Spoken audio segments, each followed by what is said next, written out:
Can we talk about how gmod copied a babe? First, they both sprint the same. The babe literally did it first, since Roblox came out first.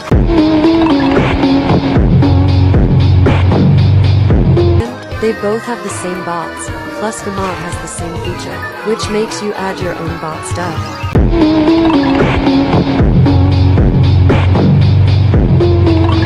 They both have the same maps, like Converse and more like, without credit? I'm furious like the creators of the game needed to put so much into the game, just to get copies?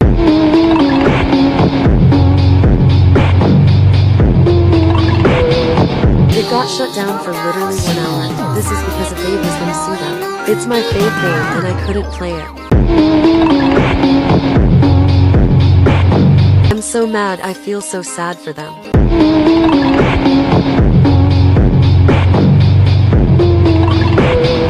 I don't know why nobody said it. Anyways, gmod likers or players, D9I.